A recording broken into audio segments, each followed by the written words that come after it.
আচ্ছা, কখনো কি আপনার মনে হয়েছে সবাইকে দেখে মনে হয় তাদের জীবন যেন সহজ, অথচ আপনার জীবনেই কেন এত বাধা?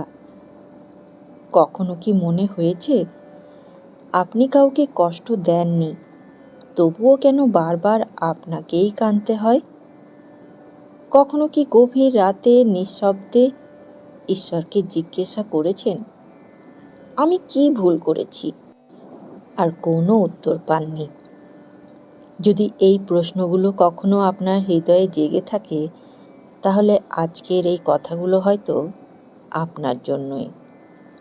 কারণ আজ আমরা এমন এক সত্যের কথা বলবো যা সবাই বোঝে না। ঈশ্বর সব মানুষকে একইভাবে পরীক্ষা নেন না। কিছু মানুষ আছে যাদের তিনি নীরবে পরীক্ষা নেন। বাইরে থেকে কেউ বোঝে না, কিন্তু ভেতরে ভেতরে তারা প্রতিদিন এক অদৃশ্য যুদ্ধ লড়ে যায়। হয়তো আপনিও সেই মানুষদের একজন। কিন্তু প্রশ্ন হলো, কেন? ঈশ্বর কি সত্যিই আমাদের কষ্ট দিতে চান? না, হয়তো এই কষ্টের ভেতরেই লুকিয়ে আছে এক গভীর আশীর্বাদ। আজ গরুর পুরাণ, ঠাকুর শ্রী রামকৃষ্ণদেব, শ্রীমদ্ ভগবত এবং মা সারদা দেবীর আলোয় আমরা সেই সত্য খুঁজব। তাই ভিডিওটি শেষ পর্যন্ত শুনুন, কারণ শেষের কথাটি হয়তো আপনার হৃদয়কে বদলে দেবে। মানুষের জীবনে সবচেয়ে বড় কষ্ট কি জানেন? সবসময় দুঃখ নয়, সবচেয়ে বড় কষ্ট হলো আমি একা কেন এই সব সহ্য করছি।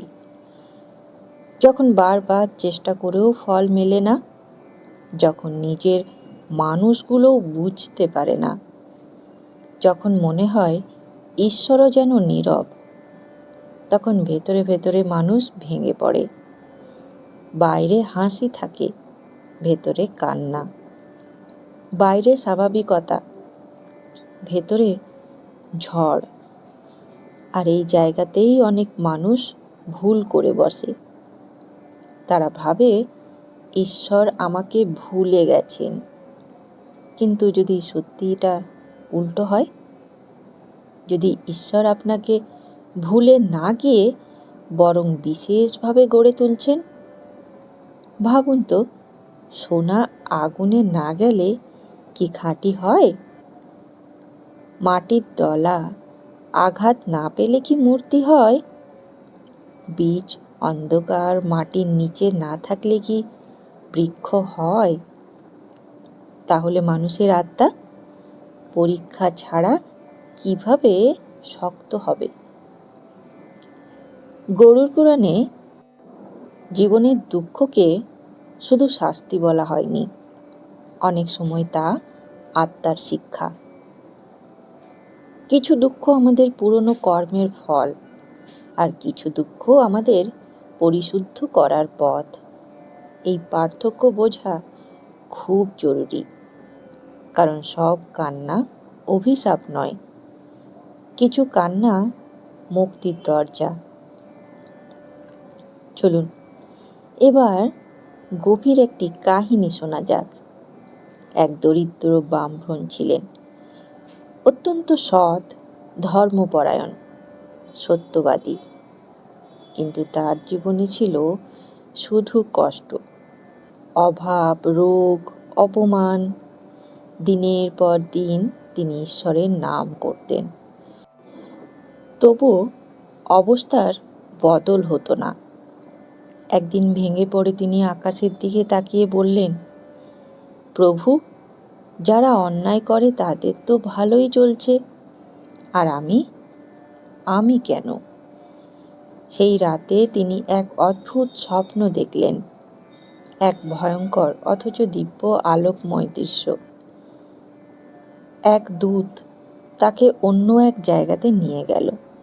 সেখানে তিনি দেখলেন আত্মাদের পথ চলা, কেউ শান্তিতে, কেউ যন্ত্রণায়। তার হৃদয় কেঁপে উঠল। তিনি জিজ্ঞেস করলেন, এ কেমন বিচার?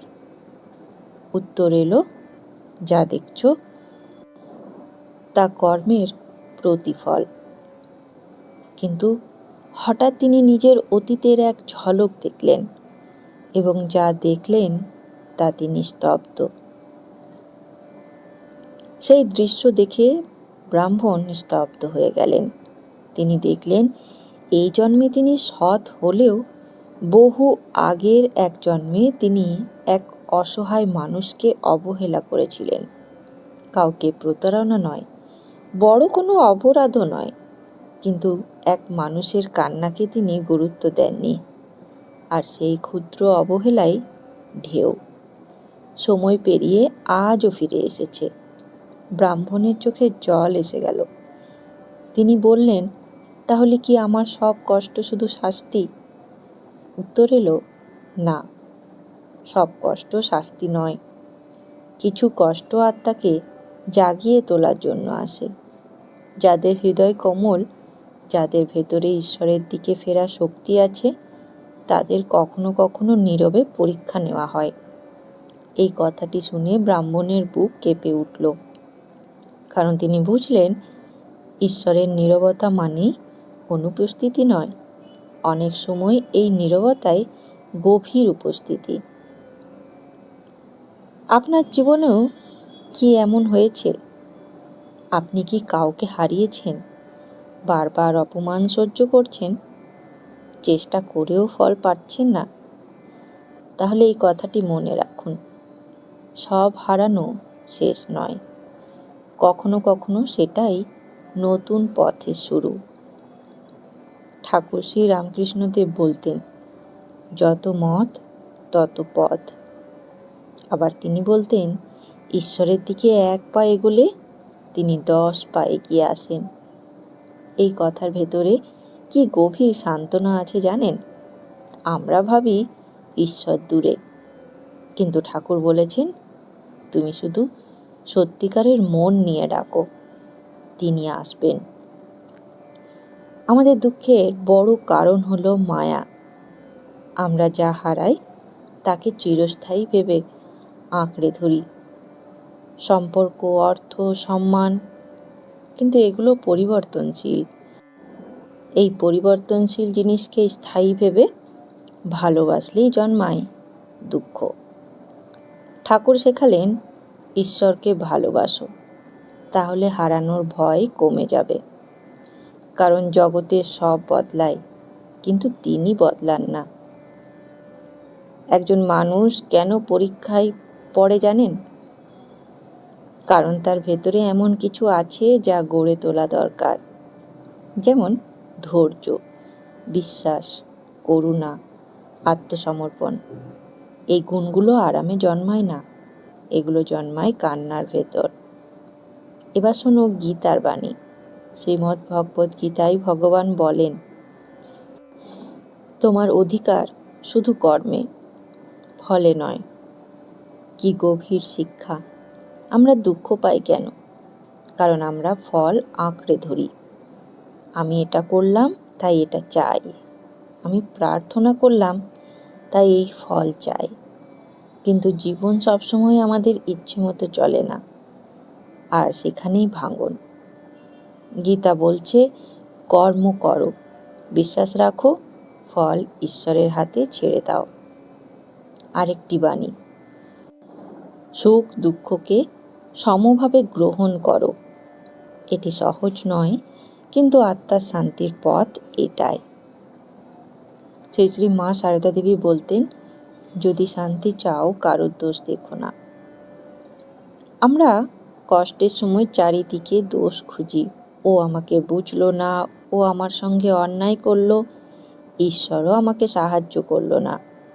এই দোষ দেখার অভ্যেস আমাদের অন্তরকে আরও অশান্ত করে। মা শেখালেন, প্রথমে নিজের হৃদয়কে শান্ত করো। আরেকটি বাণী, জগৎকে আপন করে নিতে শেখো। অর্থাৎ নিজেকে ঘৃণা নয়, নিজেকে ভালোবাসা, নিজেকে ক্ষমা করা। কারণ ঈশ্বর তোমাকে ত্যাগ করেননি, তুমি কেন নিজেকে ত্যাগ করবে? তাহলে এই নীরব পরীক্ষার সময় কি করবেন? শুধু কান্না? শুধু আক্ষেপ? না, এই সময়টাই আপনার আত্মার জাগরণের সময় হতে পারে। তাই মনে রাখুন এই 5টি পথ। প্রথম পথ, নীরবে প্রার্থনা করুন। সব প্রার্থনা উচ্চস্বরে হয় না, কখনো শুধু চোখের জল ও প্রার্থনা। কথা খুঁজে না পেলে শুধু বলুন, প্রভু, আমি বুঝতে পারছি না, কিন্তু তোমার উপর ভরসা রাখছি। এই একটি বাক্য হৃদয়কে হালকা করে। দ্বিতীয় পথ, নিজের কর্ম শুদ্ধ করুন। যদি অতীতের কর্মের ফলও আসে, তবুও বর্তমান আপনার হাতে। আজ থেকে কথা, আচরণ, মন সব একটু পরিষ্কার করুন। কারোর মন কষ্ট দেবেন না। সাহায্য করতে পারলে করুন, কারণ ভালো কর্ম ভবিষ্যতের পথ। তৃতীয় পথ, তুলনা বন্ধ করুন। অন্যের জীবন দেখে নিজের দুঃখ বাড়াবেন না। আপনি জানেন না কার ভেতরে কি যুদ্ধ চলছে। হয়তো যে হাসছে সেও রাতে কাঁদে। ঈশ্বর প্রত্যেকের পথ আলাদা লিখেছেন, তাই নিজের পথেই চলুন। চতুর্থ পথ, ধৈর্যকে সঙ্গী করুন। সব উত্তর আজই মিলবে না, কিছু উত্তর সময় দেয়। বীজ বুনেই ফল পাওয়া যায় না, সময় লাগে। তেমনি আত্মার পরিবর্তনও সময় নেয়। পঞ্চম পথ, নিজেকে ভালোবাসুন। এটি খুব জরুরি। দুঃখের সময় অনেকেই নিজেকেই দোষ দেয়। আমি ব্যর্থ, আমারই দোষ। না, নিজের প্রতি কোমল হন। আপনি যুদ্ধ করছেন, এটা ছোট কথা নয়। এখন হৃদয়ে একটি কথা রাখুন, যদি ঈশ্বর আপনাকে পরীক্ষা নেন, তবে তিনি আপনাকে দেখছেনও। যদি তিনি নীরব থাকেন, তবে তার মানে এই নয় যে তিনি দূরে। মা যেমন দূর থেকে সন্তানের দিকে নজর রাখেন, তেমনি তিনি আছেন। আজ আপনি হয়তো কাঁদছেন, কিন্তু কে জানে এই কান্নাই হয়তো আগামী আশীর্বাদের পথ। তাই ভেঙে পড়বেন না, আপনি একা নন। আপনার নীরব কান্নাও তিনি শুনছেন। আপনার অব্যক্ত প্রশ্নও তিনি জানেন। আর হয়তো এই মুহূর্তেই অদৃশ্যভাবে আপনার জীবনে নতুন অধ্যায় লিখছেন। শেষে শুধু এই কথাটি মনে রাখুন, ঈশ্বর কখনো তার প্রিয় মানুষদের ত্যাগ করেন না। তিনি শুধু তাদের আরও শক্ত, আরও নির্মল, আরও আলোকিত করে তোলেন। বন্ধুগণ, আজকের এই ভিডিওটি যদি ভালো লাগে, তাহলে অবশ্যই ভিডিওটিকে একটি লাইক এবং শেয়ার করতে ভুলবেন না। সাথে আরেকটি অনুরোধ, যদি এখনও অবধি চ্যানেলটিকে সাবস্ক্রাইব করে না থাকেন, তাহলে অনুরোধ রইল ঠাকুর, মা ও স্বামীজির এই চ্যানেলটিকে সাবস্ক্রাইব করে নেওয়ার, যাতে তাদের এই বাণী আপনার কাছেও সবার প্রথমে পৌঁছে যায়। ধন্যবাদ, ভালো থাকবেন। জয় ঠাকুর, জয় মা, জয় স্বামীজি।